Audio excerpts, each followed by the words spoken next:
Dear student, class 11th biology. आज हम बात करेंगे बायोलॉजी के बेसिक्स की, यानी कि फर्स्ट जीव विज्ञान किसे कहते हैं। जीव विज्ञान को नेचुरल साइंस भी कहते हैं। जीव विज्ञान हमारे आसपास होने वाली हमारी दैनिक क्रियाओं, हमारे आचार व्यवहार में व्यक्त होती है। जैसे इसमें हम जीवन व सजीव दोनों के बारे में पढ़ते हैं। बाह्य व आंतरिक संरचना, कार्यों, विकास, उद्भव, पहचान, वितरण व वर्गीकरण के बारे में अध्ययन करते हैं। जीव विज्ञान, फादर ऑफ जीव विज्ञान अरस्तुत यानी कि एस्ट्रोलॉजी को बोला जाता है। इस शब्द की उत्पत्ति ग्रीक भाषा से हुई है। सर्वप्रथम बायोलॉजी शब्द यानी कि जीव विज्ञान शब्द 1802 में प्रस्तुत किया गया था। जीव विज्ञान के अंतर्गत हम दो विभिन्न प्रकार की या जीव विज्ञान की दो शाखाओं के बारे में पढ़ते हैं। प्रथम वनस्पति विज्ञान, सेकंड जीव विज्ञान या जंतु विज्ञान। अब बात करेंगे हम वनस्पति विज्ञान की। इस शब्द की उत्पत्ति ग्रीक भाषा से हुई है। इसके अंतर्गत हम पादपों का अध्ययन करते हैं। पादपों की हम आंतरिक व बाह्य संरचना के बारे में पढ़ते हैं। इनकी वृद्धि, इनका उद्भव, प्रजनन करने की क्षमता, प्रजनन अंग इत्यादि के बारे में हम इसमें अध्ययन करते हैं। फादर ऑफ बॉटनी थियोफैरेटस को कहा जाता है। थियोफैरेटस ने वनस्पति विज्ञान में अहम योगदान दिए हैं।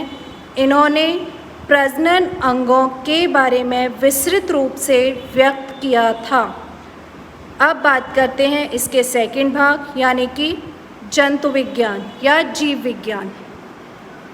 जंतु विज्ञान, इस शब्द की उत्पत्ति ग्रीक भाषा से हुई है। यह दो ग्रीक शब्दों से मिलकर बना होता है।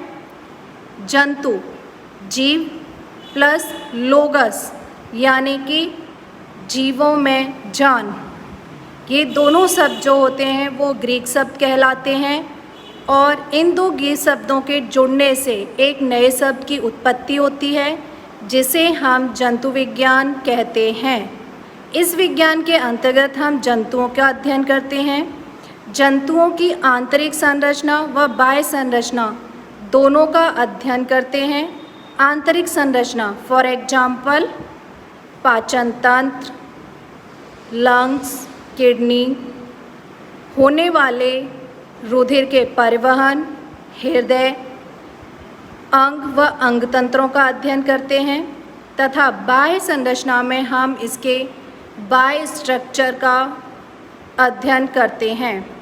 फादर ऑफ जूलॉजी अरस्तुत को कहा जाता है। अरस्तुत ने माइक्रोबायोलॉजी और जूलॉजी दोनों में अहम योगदान दिए हैं। अब हम बात करेंगे चैप्टर नंबर 1, सजीव किसे कहते हैं।